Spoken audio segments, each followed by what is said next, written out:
This is the tale of the endless tunnel. So, a few years back, I was still living in my hometown, and I was out with the boys. I had had a rough time recently, and they offered, you know what, Vox, mate, let's take you for camp out. And I thought, well, that sounds like a fantastic idea. So we go to this rugby field, and I was a little nervous. I'd never been for a camp out on a privately owned lot before, but we showed up, and the guy who owned the rugby lot was there, and he said basically, and I thought like he was going to kick us out, but he said, oh, you boys going for camp out? Oh, that'd be great. And so we brought our tents and stuff, and we went and set up, and as we were setting up there, he said, now boys, if you get bored in the middle of the night, there's something to go and check out. A couple fields over, there is an abandoned World War II era storage tunnel. And it used to be used to store ammunition and weapons during the war. And so we thought, well, it might be worth checking out. And so I was there with Stumpy, as I've mentioned, the guy with the small hands. I was there with a guy who doesn't have a nickname, so I'll just call him John, which isn't his real name. We had Woggle, who is another mate of mine who's very sensitive and quite a small man. A bit of a he's grown up now. He's a bit of a sashhead now. And we had one other person. I can't remember, but essentially the important part is my friends and I decided, all right, we're gonna go check this out. We turned to Woggle and we asked, do you want to come with us? And he says, no, I'm gonna keep watch. And so he stays by the campfire. Smart. And me, Stumpy, and John, we all walk through these fields, and it's quite a walk. In the dead of night, with our phone flashlights, we start walking, and there are cows out there, and one of them jump scared me. One of them went like, moo, like, and it scared the shit out of me while I was walking. But we kept walking. We got quite lost after a while, and we were just listening to some music on someone's phone. And eventually, we found it. We clambered up some sort of broken down, like crumbly rocks. We started climbing towards the entrance, and the entrance was this railway track that went down into the earth with big holes in those wooden slats, you know, that make up a railway track. So we kind of had to hop from plank to plank, just hump. That's like the biggest red flag I've ever heard in my life. And we went down there, and they creaked. We went every time we stepped on them, and we went down, and the railway tracks bent around to the left, and they went deep down into the earth. And so we decided, fuck it, we're gonna go see what's at the other side of this thing. And so we start walking. Now, bearing in mind, obviously there is no light down here, so we've got our phone flashlights, and that's it. Our phones ran out of battery, we're fucked.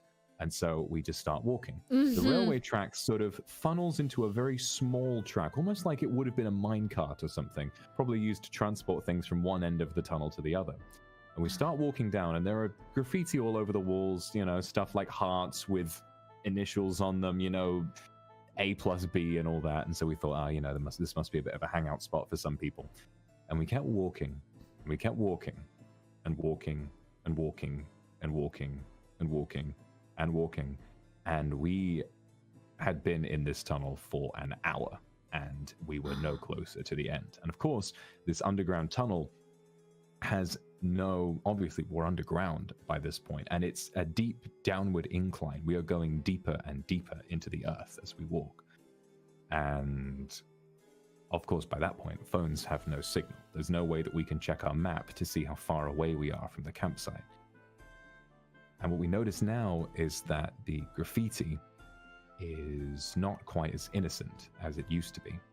Graffiti has started becoming threatening. We have just random words, just like a load of rubbish, just describing violent acts, describing just really gross sexual acts and stuff, just teenagers who might have written something to try and get a scare out of somebody.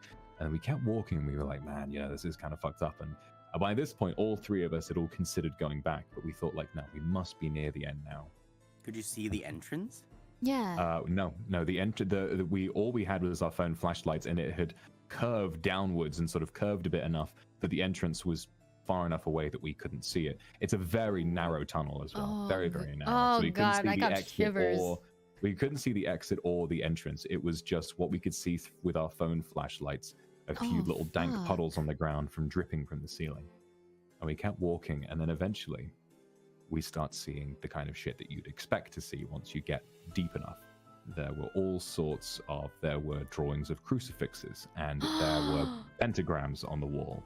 There was the number of the beast, there was 666, and eventually we came to a point where instead of being square in shape, suddenly the corners filled in and it became like a pipe, like a circle. Oh. And someone had completely sketched the sides of those, sort of where it smoothed out into a circle, they'd painted it black.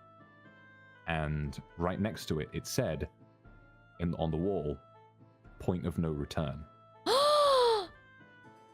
I would have turned. I would not have even started that journey, bro.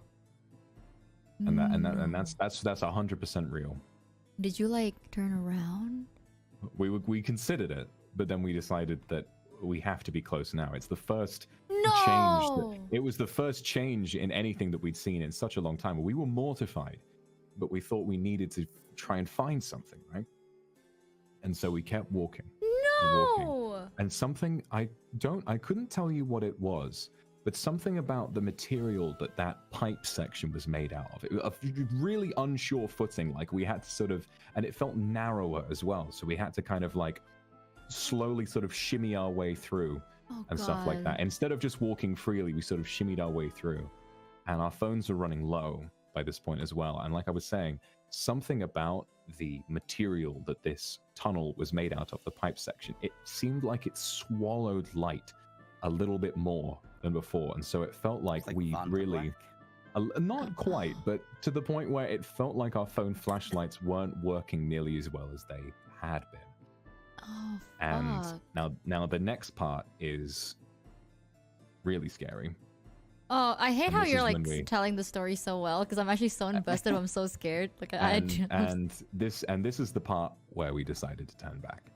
Oh, So we're walking down. We were walking down, and we were sort of thinking, who wrote all of that shit on the walls? Because the graffiti had kind of stopped at this point. Like on the pipe side, everyone had sort of like, there really wasn't much of anything. There were a few scratches on the walls, but no real paint or anything. And then suddenly, right in the distance, like very faintly, we sort of started hearing a little tapping.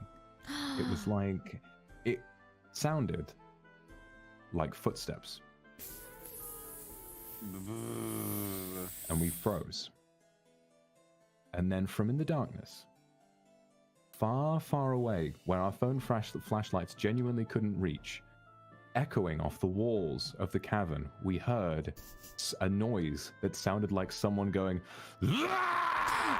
And we turned around and we legged it the fuck out of there. And I'm not kidding you, I genuinely think there was like just some crazy person lurking in that tunnel who had been there all night. Perhaps that was where he lived. Perhaps we were almost to the end and he was sitting around the other side, but he heard us coming. He heard us with our phone flashlights chatting and stuff. We walked into his territory and he screamed at the top of his lungs to get us out of there. Whether it was a guy who lived there, whether it was a spirit or a troll or whatever the fuck it was living down there, something roared at us and we turned around and we ran away. I'm willing to bet that it was a homeless person, but still I would have passed away. I would have died right then and there.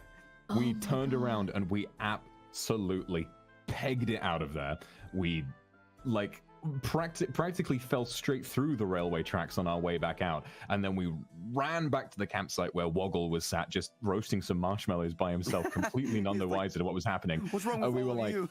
And I think by that point, like, we'd calmed down a little bit and we decided to kind of prank him a little bit, and we started like talking up the story a little bit. We were like, bro, you don't want to go down there, which is like true, but we made it seem a lot worse than it was. Like, we made it out like, oh yeah, we saw this guy, he was down there, he had like no arms and shit, and we started like trying to spook the shit out of him because he's a very sensitive person, and so he was like, oh my god, I'm serious, and all that kind of stuff.